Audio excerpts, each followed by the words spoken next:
Hey there, survivors. Thanks for tuning into this story. If you're new here, please consider subscribing. It really helps me keep these stories coming. And while you're here, let me know in the comments where you're listening from.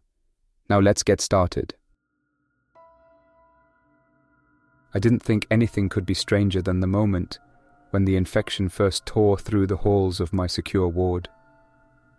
But then came the morning I woke up in that old church with the realization that our nurse, the one person who seemed genuinely determined to keep us alive, was gone. Along with 2 other survivors, she had simply vanished. No scream in the night, no goodbye note, just an empty space on the floor where she'd been resting. We were 8 when we first entered that church, but now we were 5.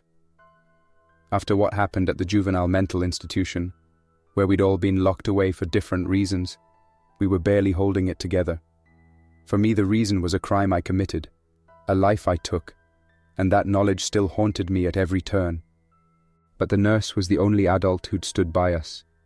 She'd released us from our cells back at the facility when everything collapsed, guiding us through darkened corridors and out into the city's nightmarish streets. She'd reminded me, just a few days before she disappeared, that all of us deserved a chance to survive, maybe even a chance to become better than our past mistakes. As dawn poured through the church's high stained glass windows, our group of teenagers formed a circle near the altar. The wooden pews cast long shadows across the floor. A hush hung over us, broken only by the distant shuffle of the infected somewhere outside. I ran a hand over my face, trying to shake off the numbness that came from too many sleepless nights. Ashton, the tall boy rumored to have done terrible things, cleared his throat. We need a plan. We can't just stay here waiting for her to walk back in. Sky, a quiet girl about my age, nodded in agreement. She might be in danger, or maybe she went to look for help. Either way, if there's a chance we can find her. Her voice quavered slightly before she steadied it. Several of us exchanged looks. How do we even know where to start? Asked Lorenzo, a boy with a bandaged arm from our frantic escape the previous day. Ashton glanced my way, as if expecting me to jump in. In the span of a week, it felt like I'd been thrust into decisions I never wanted to make. I was just a kid, yet everything seemed to hinge on what I said, and I knew exactly why. Not only had I survived the facility, but I had done something terrible to end up there. In some twisted way, that gave me a knack for handling violent realities. I hated that truth, but here I was, living it. I swallowed hard, then said, she'd been talking about contacting outside help. She wanted to find a radio or maybe a rescue station.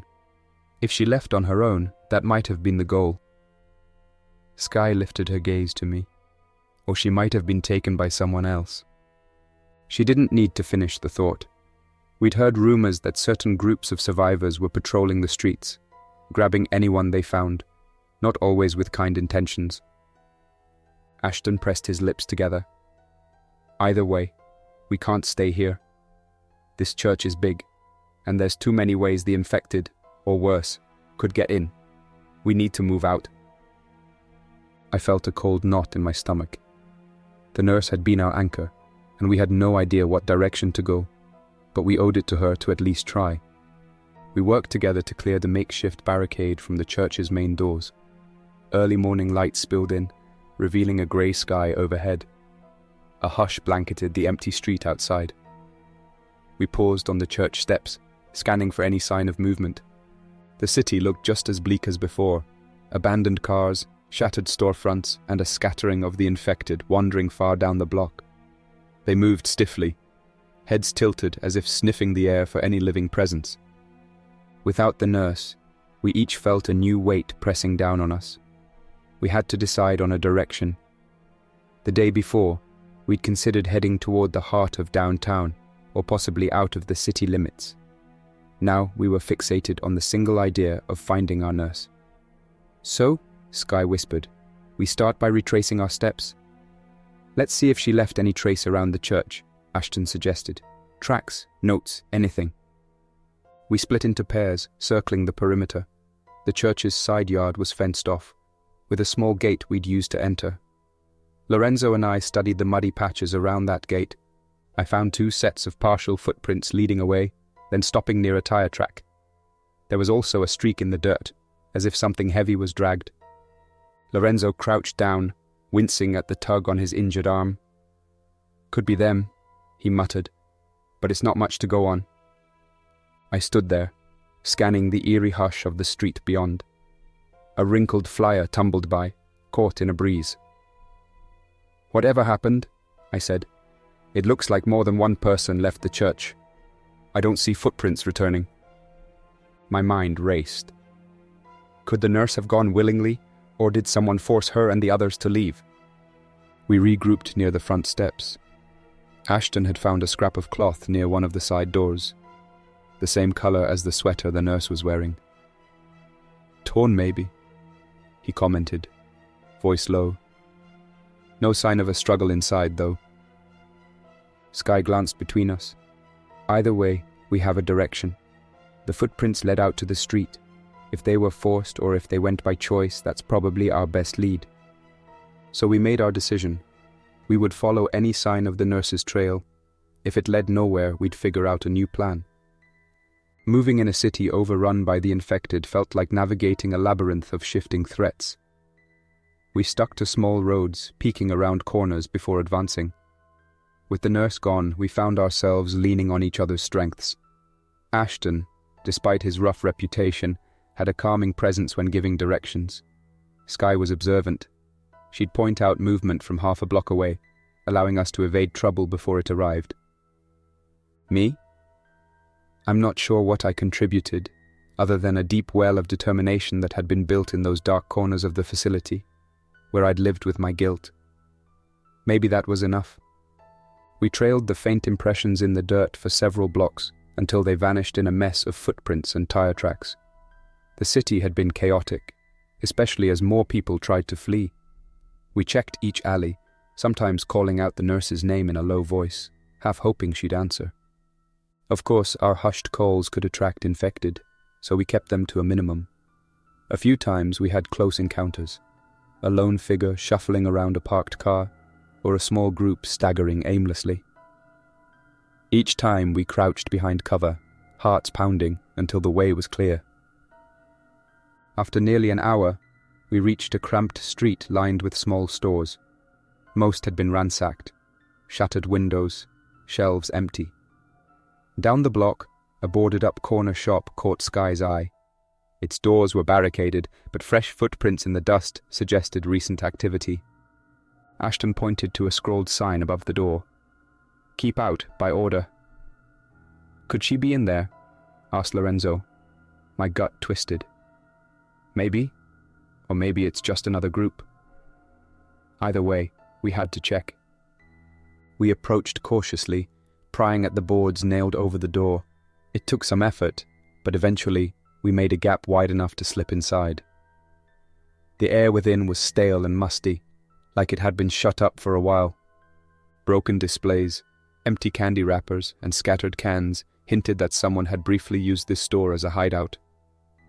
We crept through the aisles, calling for the nurse in low voices. "Over here," Sky said softly, crouching behind what used to be a counter. She lifted a small piece of torn fabric, blue knit, like the scrap Ashton found earlier. My pulse quickened. This was no coincidence. Ashton joined us, brows furrowed. She was here. We fanned out, searching every corner. In the back room we found makeshift sleeping areas with flattened cardboard boxes and an overturned crate as a table. Plastic water bottles sat in a corner, but they were empty. Then we noticed something else. A trail of footprints leading to the back exit, and the handle was broken from the outside. It looked like someone had forced their way in. My heart thumped. So maybe she hid here, and someone broke in. But who? Lorenzo asked, voice quiet. Sky bit her lip. Could be other survivors, a hostile group, or even a rescue team. Ashton exhaled, running a hand through his hair. If it was a rescue team, why break the door, unless they were checking for infected? Or she resisted. We stood in tense silence. The possibilities were endless, and none felt particularly safe. Despite the uncertainty, we agreed on one thing. We were definitely on the nurse's trail. If we pushed forward, we might find her before it was too late. We slipped through the broken back exit, finding ourselves in a narrow alley that reeked of trash. The sky had turned a dull grey, and a damp chill crept across the city. Halfway down the alley, we nearly stumbled into a pair of infected. They were hunched over something on the ground. The noise of us approaching must have startled them, because they turned abruptly, letting out raspy moans. Ashton, who was in front, grabbed my arm, pulling me back. We quickly ducked behind a dumpster. My heart pounded. They were too close for comfort. We waited, breath held, until their footsteps grew distant. Then, with the infected gone, we dared to creep forward. I glanced at what they'd been hunched over, a tangle of rags. "Is that?" Sky whispered, voice shaky. But it wasn't the nurse's clothing. It was an old coat and some newspapers. Useless debris. We continued more carefully, weaving between abandoned pallets and overstuffed dumpsters. The alley opened into a cramped courtyard surrounded by tall brick walls. A single chain-link fence led out to the next street, and beyond that, we could see the remains of a large bus depot. Ashton climbed the fence first, dropping down on the other side. One by one, we followed. The bus depot lot looked like it had once been a major evacuation point.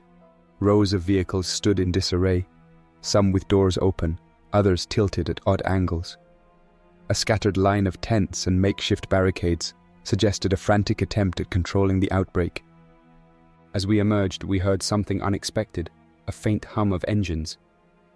"Someone's here," Lorenzo murmured. We crouched behind an overturned supply cart, scanning the lot. Indeed, there was a cluster of vehicles parked near the far end. Figures moved among them, loading gear. It looked like an organized group, maybe 10 or more, all wearing matching jackets. Sky sucked in a breath. Could they be good news or bad news? I wasn't sure. They had an air of coordination, people calling quietly to each other, a pattern to how they loaded the vehicles.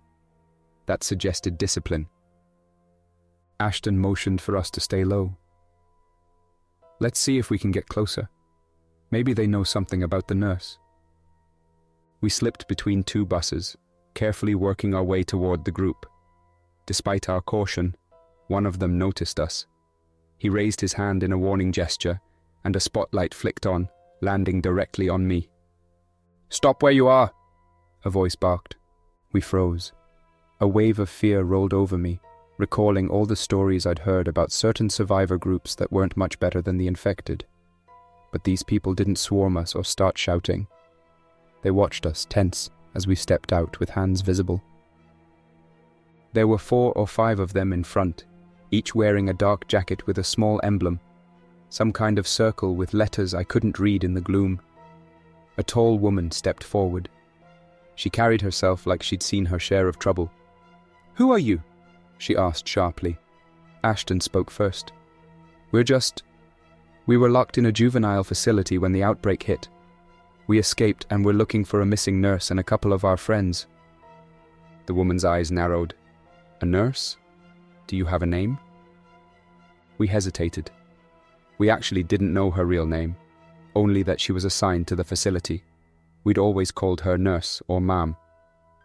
A few of us exchanged uneasy glances. Sky answered softly. "She's about mid-30s, short hair, wearing a light blue sweater. She helped us escape. We got separated from her a day ago." A flicker of recognition sparked in the woman's expression. "We found a group about that size not too long ago, 3 people, an adult and 2 teens." My pulse jumped. "That must be them. Please, do you know where they went?" She jerked her thumb over her shoulder. "We took them to our temporary base a few blocks from here. We're picking up supplies, then heading back there soon." Relief washed through me. Maybe they weren't hostile after all. "Could you take us to them?" She studied us, her gaze lingering on our ragtag appearance. I saw the wheels turning in her mind. She was calculating the risk of letting kids join them. Finally, she nodded curtly. "If you're telling the truth, we'll confirm it once we arrive. But be warned, We have rules. Ashton let out a breath he'd been holding. We exchanged hopeful looks. If they truly had the nurse, we were close to finally reuniting. Their vehicles included a pair of beat-up vans and a pickup truck, each piled with gear. The woman, who introduced herself only as Reed, told us to ride in the back of one van. She insisted we hand over anything that could be used as a weapon. We didn't have much, just a couple of makeshift tools. Inside the van, we squeezed onto makeshift benches. Reed's team drove cautiously through debris-laden streets. Every so often, we peered out the grimy windows to see groups of infected wandering aimlessly. But the drivers navigated skillfully, avoiding close calls. At one point, the convoy slowed to a halt. We heard muffled voices outside, then the crunch of tires as they maneuvered around a barricade of abandoned cars. The entire time, my heart pounded. I kept imagining the nurse's face, exhausted, relieved, or maybe fearful. Would she recognize us right away? After nearly half an hour of weaving through empty intersections, the vehicles pulled into a fenced courtyard behind an old office building. Rusty chain-link walls surrounded the area, and a few armed guards stood at an improvised checkpoint. Reed parked, then called for us to step out. We followed her through the courtyard, each of us glancing around for any sign of the nurse. The building's back entrance led into a dim hallway lit by flickering emergency lights. We passed a couple of other survivors who gave us wary looks. The atmosphere felt tense but organized, like they had a system.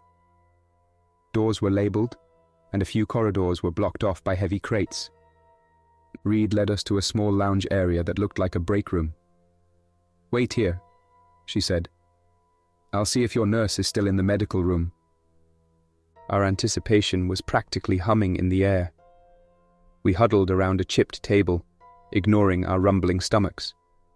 Through an open doorway, we heard low conversation, footsteps crossing tile floors. Finally, Reed returned. At her side was the nurse. We recognized her instantly by her short hair and blue sweater. Though her hair was disheveled, she appeared unhurt.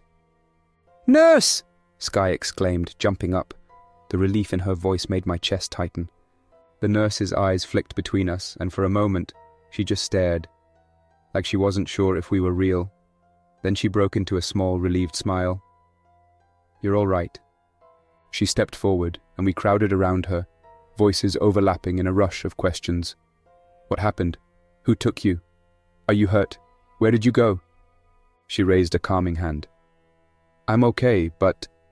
She glanced nervously at Reed. "I was with two of our friends from the church. We left to find extra supplies. We thought it would be safer if we moved quickly. Then we got cornered by a few of the infected. Reed and her team found us, escorted us back here." Her voice grew soft. "I wanted to come back for you, but they wouldn't let me leave until they were sure the area was secure." A swirl of emotions hit me. Relief, frustration, lingering worry. She was safe, that was the main thing, but we'd been worried sick. Ashton sighed, running a hand over his face. "I'm just glad we found you. This place seems stable enough." The nurse nodded slowly. "They have a setup here. Food, a few medical supplies, and a leadership structure." Her tone held a hint of caution.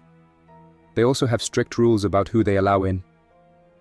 I looked around at Reed, who stood by the door with her arms crossed, studying us.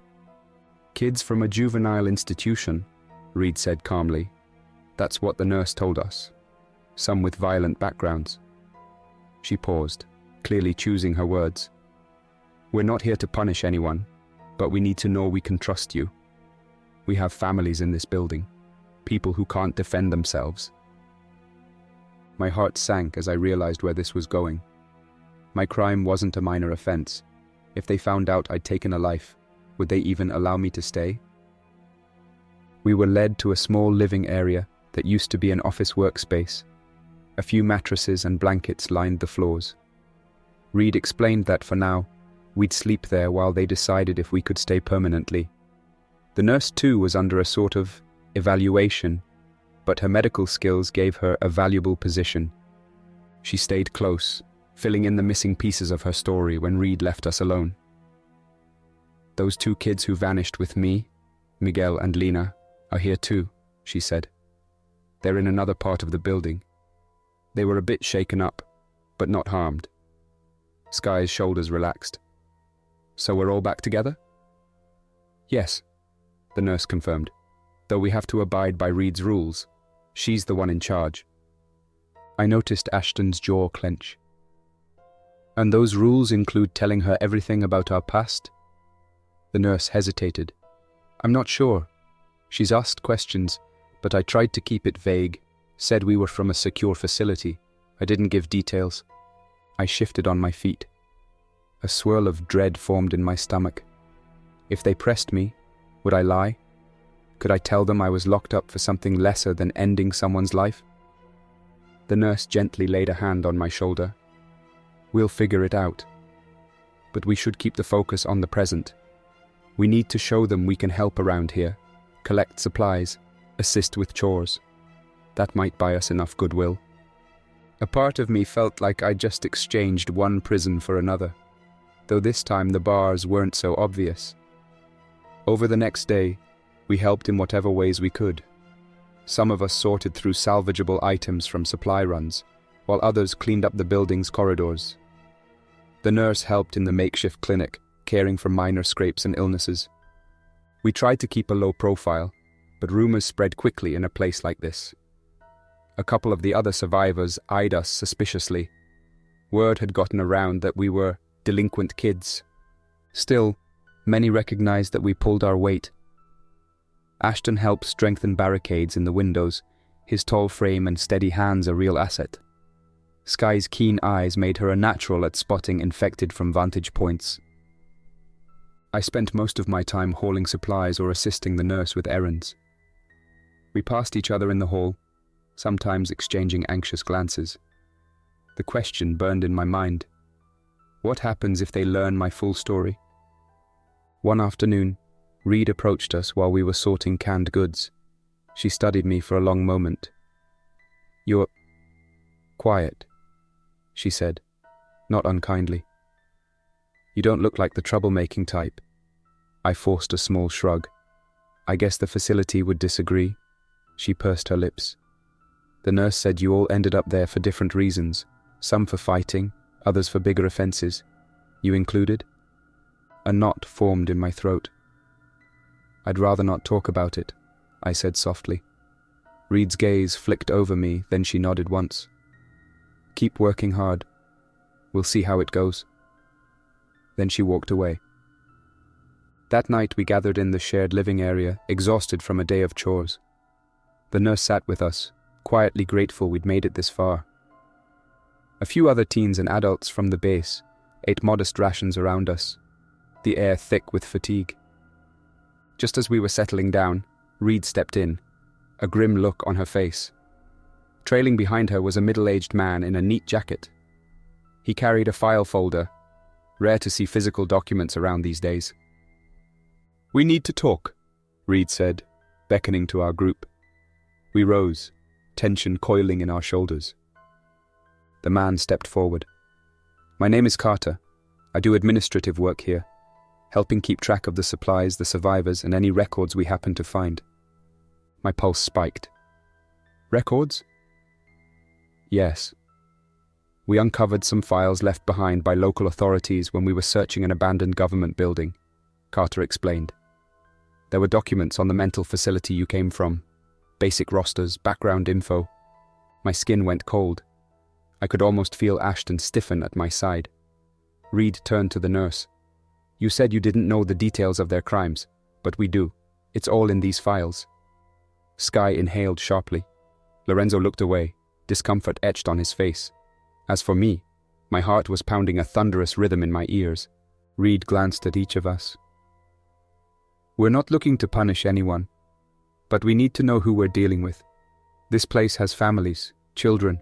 We can't ignore what we've found." Carter opened the folder. I saw pages with official stamps, mugshots, names. My vision blurred a bit around the edges. He read each name, summarizing what the file said. Theft, assault, arson. Some charges repeated. Then he paused, looking at me. My breath caught. This was it. Manslaughter. Carter read. 15 years old. The victim did not survive. A hushed silence fell. Reed's expression was unreadable. I swallowed the lump in my throat. It didn't matter that I'd hated what I did. It didn't matter that I felt remorse every single day. The cold official words, manslaughter, spoke for themselves. Reed shut the folder. We can't simply ignore that. We don't have the luxury of a full justice system anymore, but we do have to protect our own. Skye moved to stand by me, as if physically shielding me from their judgment. The nurse looked devastated, tears threatening to form. Please, she said. He's helped us.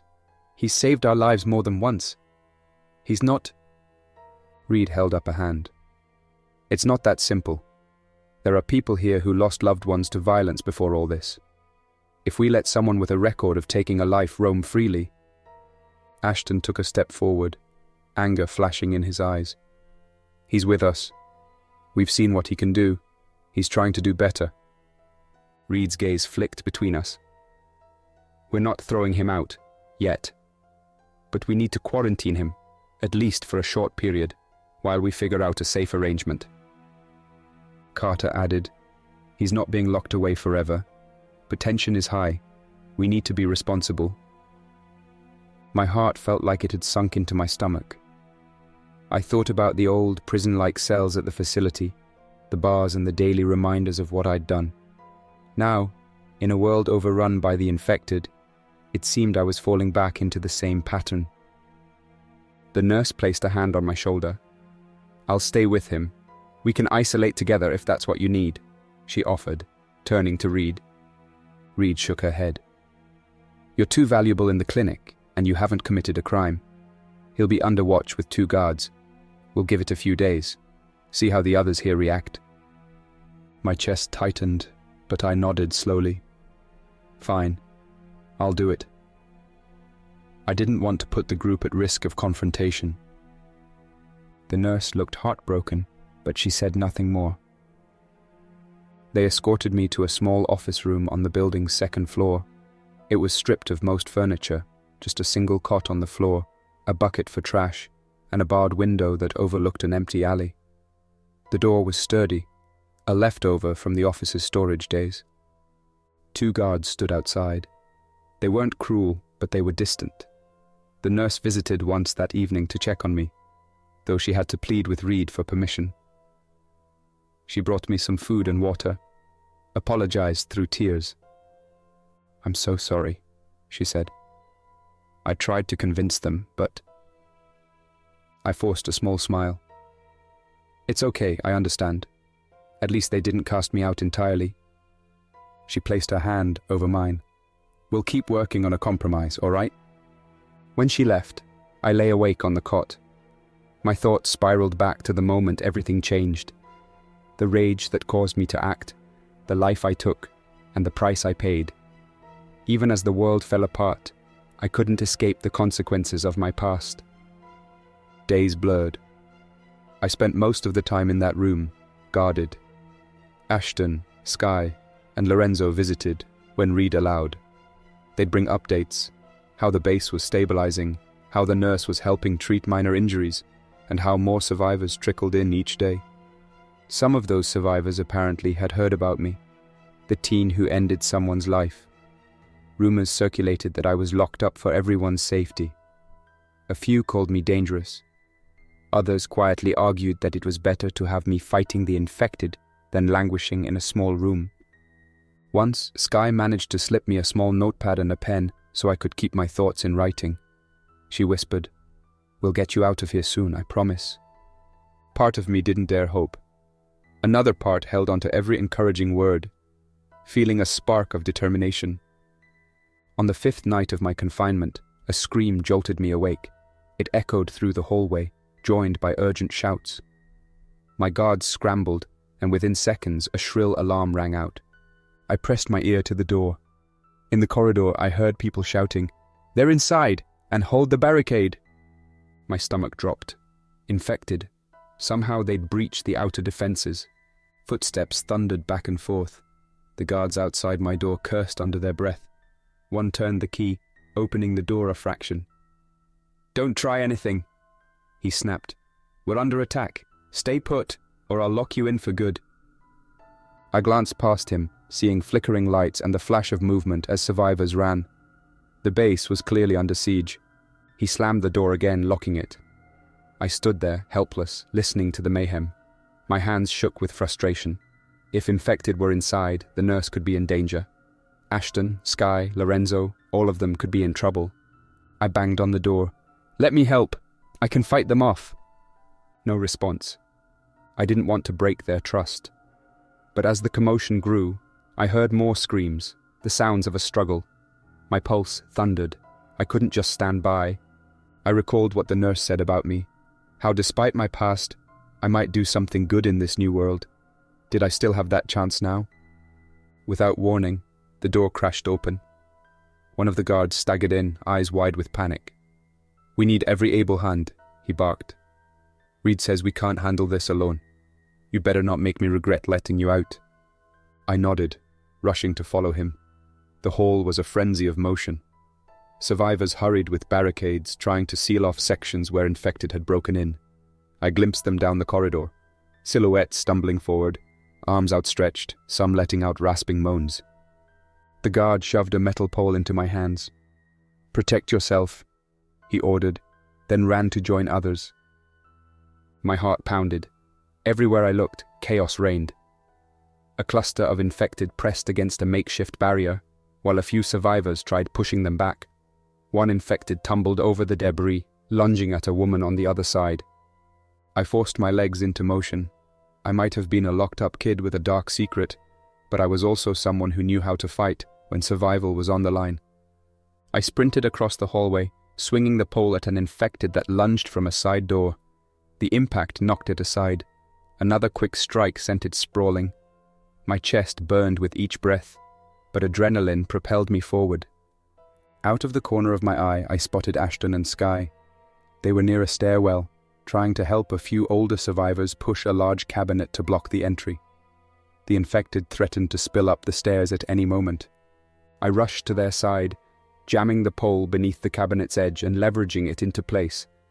Together we managed to secure it. The door below rattled as the infected banged against it. "Where's the nurse?" I gasped. Sky shook her head, eyes wide with fear. "I don't know. She was treating someone when it happened." We exchanged a glance. I could see the unspoken question. Do we go after her, or do we hold the line? Before we could decide, I heard a cry from a nearby corridor. Through a partially open door, I saw the nurse trying to help an injured person. Two infected approached them, shadows flickering in the emergency lights. I didn't hesitate. I bolted across the hall, adrenaline pounding. The nurse turned at the sound of my footsteps. Relief and terror mingled in her expression. "Help!" she cried. I lunged forward, swinging the pole at the closest infected. It staggered back, but the second one advanced, reaching out with a stiff arm. The nurse pulled the injured survivor away, dodging just in time. In 2 swift strikes, I managed to knock the infected off its feet. Gritting my teeth, I bashed it again until it stopped moving. My heart thumped like a drum in my ears. We had seconds to spare. Ashton and Sky joined us, helping the nurse support the wounded person. "We have to move," Ashton shouted. The base was compromised. Alarms blared, and I glimpsed more infected flooding through a shattered window in the distance. The nurse looked at me, then at Ashton and Sky. "Reed wants everyone to regroup on the 3rd floor, but if that's breached..." We all knew what that meant. We risked being trapped. Lorenzo appeared, breathless, pointing toward a side stairwell. "The infected are piling in. We can't hold them off." The nurse seemed torn. "Let's at least try to get to the 3rd floor. If it's overrun, we'll evacuate to the rooftop and figure out a way down from there." We guided the injured survivor towards the stairs. The corridor felt stifling under the flickering red emergency lights. By now, the moans of infected echoed in nearly every hallway. We stumbled into the stairwell and clambered up the steps. Others were doing the same, some frantically carrying supplies, others supporting limping friends. At the landing near the third floor, I saw Reed directing people onward, face set in a grim line. "Up to the roof!" she shouted to the crowd. "We can't hold the second floor." Clearly, the plan to regroup had failed. She saw me carrying the injured survivor with the nurse. Her eyes flicked to the metal pole in my hand, then to my face. For a split second, I thought she might send me back to my makeshift cell. Instead, she gestured for us to keep moving. A handful of survivors, including Carter, had reached the roof. The exit door there led onto a broad, flat surface with a low ledge. From that vantage point, we could see the city below us, and the chaos unfolding as groups of infected milled around the building's ground level. A few had broken windows on the first floor. Lightning pulsed in the distant sky, revealing a sprawling urban wasteland. The air smelled of smoke and dust. Reed stood at the edge, scanning the streets for any possible escape route. When she turned back, the frustration on her face was unmistakable. "We're surrounded," she muttered. "No easy way out." A few people sank to the ground, trembling from exhaustion or fear. The nurse tended to the injured person's leg. I could tell from her expression that it didn't look good. Ashton paced near the doorway we'd come through. "How long can we hold this door?" Sky peered over the rooftop's ledge, eyes darting. "If we could climb down to the next building, maybe—" I stepped forward, my chest still heaving. What if we create a distraction? Draw the infected to one side while the rest of us slip away? Reed gave me a measured look. "A distraction?" I nodded. "We could make noise, set something off near the far end of the building, like an alarm or a small fire. The infected will gravitate there, and it might buy us time to descend from the opposite side." She considered. "It's risky. If the wind changes or the infected notice us climbing, we're done." "But do we have another option?" the nurse asked softly. No one spoke. Ultimately, we decided it was worth trying. Reed handed me a spare radio that connected to a speaker system they'd scavenged. I rigged it near a vent on the far side of the roof, setting it to broadcast static at maximum volume once we turned it on. The noise would echo down into the courtyard below, hopefully luring the infected. Meanwhile, Ashton, Sky, and a few others gathered rope they found in a supply closet near the rooftop exit. They knotted it around a sturdy pipe so we could lower ourselves down the rear side of the building. We took our positions. My heart pounded in my throat. The nurse hovered near the injured survivor, who would need help descending. Lorenzo volunteered to help her, ignoring the pain in his bandaged arm. At Reed's signal, I flicked on the radio. An ear-splitting burst of static crackled through the speaker. Almost instantly, the infected below shifted. Their moans rose in a wave, and many stumbled in the direction of the noise. "Go," Reed whispered, gesturing for us to move to the ropes. One by one, people began lowering themselves down, hands shaking on the rough cord. The night air whipped around us, carrying the distant hum of the radio's static and the rasping moans below. I helped steady Sky as she climbed over the edge. Then Ashton grabbed the rope, skillfully descending. Reed went next. Finally, it was just me, the nurse, the injured survivor, and a couple of the base's guards. The plan was for me to stay near the speaker long enough to keep adjusting it if the infected lost interest. I stared at the swirling mass below. My pulse hammered like a drum. This was exactly the sort of moment that reminded me how small we were in the face of the outbreak. "Your turn," one of the guards said, pointing at the rope. I lifted the volume on the speaker a notch, hoping the static would last. Then I inched toward the ledge. The nurse gave me a tight nod, supporting the wounded person. But just as I gripped the rope, the door to the stairwell burst open. A handful of infected lurched onto the roof. The guards scrambled, shouting in alarm. The nurse's eyes widened. She tried to pull the injured survivor back, but the infected were so close. The guard fired a single shot from a small weapon, a desperate move. The noise echoed across the rooftop. As feared, that gunshot was far louder than our radio's static. All the infected below looked up, moaning in renewed frenzy. Several started pushing toward the side of the building we intended to descend. My stomach dropped. One infected rushed the guard, knocking them to the ground. Another reached out for the nurse, who managed to dodge at the last second. The injured survivor wasn't so lucky. He couldn't move fast, and his cry cut through the night. I had no real weapon this time, just my bare hands. But something inside me snapped. I refused to stand by and watch more tragedy unfold. I rushed forward, grabbing a loose metal bar from the rooftop floor and swinging it at the infected. The strike landed, and the creature staggered. Another infected lunged from the side, knocking me off balance, but I gritted my teeth, wrestling it away. The nurse managed to drag the wounded survivor closer to the ledge. "We have to go now," she shouted over the static and the howls. I glanced around. More infected poured through the stairwell door. The guard was overwhelmed, pinned under the writhing bodies. I couldn't see a way to save him without sacrificing the nurse and the wounded man. The nurse locked eyes with me. "We can't hold them off." My thoughts spun. The radio's noise was useless now. The entire horde was fixated on this new commotion. Down below, Ashton and Skye signaled frantically for us to hurry. The injured survivor couldn't climb down without assistance. The nurse had to help him, which meant I had to fend off the infected for a few extra seconds, or at least distract them. I tightened my grip on the metal bar. "Go," I rasped. "I'll cover you." The nurse opened her mouth to protest, but I gave her a firm nod. "I'll be right behind you," I lied. She hesitated, tears in her eyes, then guided the wounded man over the ledge.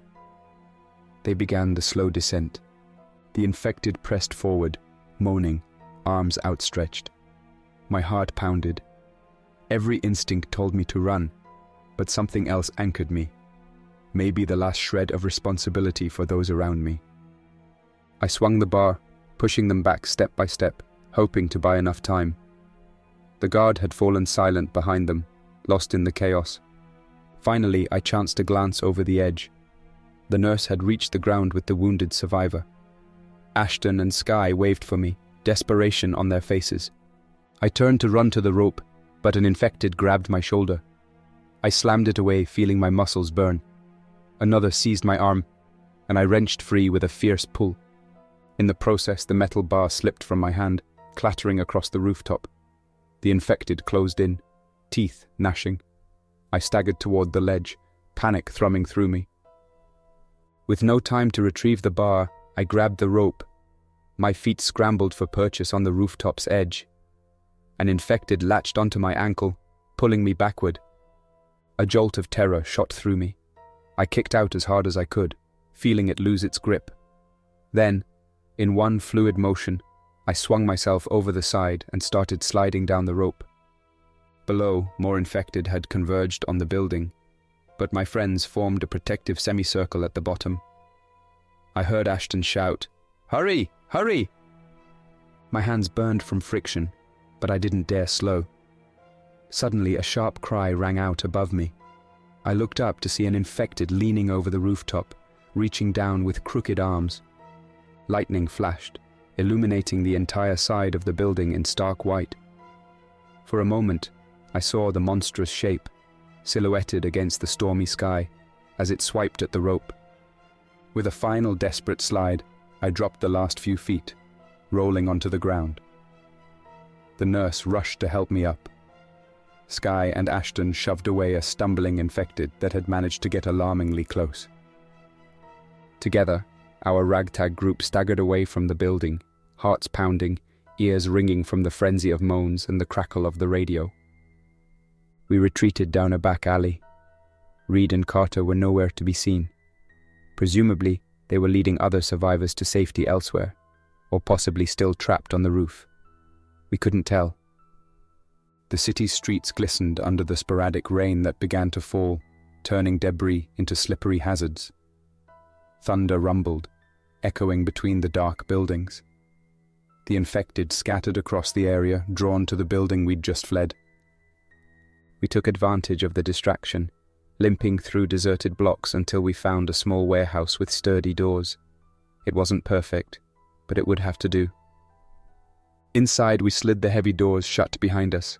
Our group collapsed, drenched and trembling. The nurse tended to the wounded survivor's leg, with what little supplies she had. We lit a few small lanterns, just enough to see by. No one spoke for a long time. The only sounds were our ragged breathing and the distant thunder. Finally, the nurse let out a shaky breath. "That was close." Ashton sank against a wall, brushing wet hair from his face. "We lost the base." Skye nodded, tears brimming. "Those people. Reed, Carter. We don't know if they made it out." Silence. The weight of it all pressed down on us. Even the injured man's soft groans couldn't break the atmosphere of shock. Then the nurse turned to me. "You saved me. You saved him." She gestured to the wounded survivor. "I'm so sorry they locked you up." I swallowed, not sure how to respond. I was just relieved we were alive. We gathered in a circle, the cold air seeping through the warehouse walls. I looked at my grimy hands and the rope burns across my palms. All around me, my companions' faces reflected both fear and hope. "We did find each other again," the nurse said, voice low. "No matter what happened to that base, at least we're not alone." Skye nodded. "So what now?" Ashton studied the battered doors we'd shut. "We might fortify this place for a bit, rest until dawn. Then maybe we start searching again, either for a new safe zone or to see if anyone else from the base survived." The nurse touched my shoulder gently. "How about you?" she asked. "What do you want to do?" My mind whirled. In the old world, I'd have been back behind bars. In this one, I'd just fought off infected on a rooftop, proving, if only to myself, that I wasn't beyond redemption. I exhaled slowly. "I want to find a real place where we can stay. Somewhere we don't have to run every time the infected show up. Maybe help others if we can." Skye smiled through her exhaustion. "Sounds like a plan." We huddled against the cold, listening to the rain tap on the warehouse roof. The storm raged outside, and the infected still roamed the dark streets. But at least for the moment, we had each other. The nurse, the friends from the old facility, the wounded survivor, somehow still alive in this bleak world. I closed my eyes, recalling the last few days. The frantic search for the missing nurse, the unexpected rescue by Reed's group, the harsh revelation of my crime, and the final desperate escape from the overrun base. My path had once again led me from a locked room to a new kind of freedom, even if it was only temporary. What lay ahead? We had no map to guide us, no sure destination. Maybe in the morning we'd find Reed or others from the base. Maybe we'd learn of a different safe haven, or maybe we'd push on, forging our own path as best we could. All I knew was that the nurse was safe at last, and our small group was together again. In this new reality, where nothing is certain and the undead roam, a small band of survivors might be all we have. And as for me, the label of murderer still lingers in the air. But each day I choose to keep going, to protect those who stand beside me, to prove, to them, to myself, that I can be more than my worst mistake. Outside, thunder growled, and somewhere far off another siren wailed. Another day in this world of horrors and unexpected hope. Another chance to see if I can ever truly make amends. And so, we wait for the morning light, uncertain of what it may bring, but ready, in our own small way, to face it together. Thank you for listening. If this story sent shivers down your spine, don't forget to like and subscribe for more unsettling creepypastas. Your support keeps this channel alive. Until next time, stay vigilant and remember, curiosity can be quite the companion, and sometimes a curse.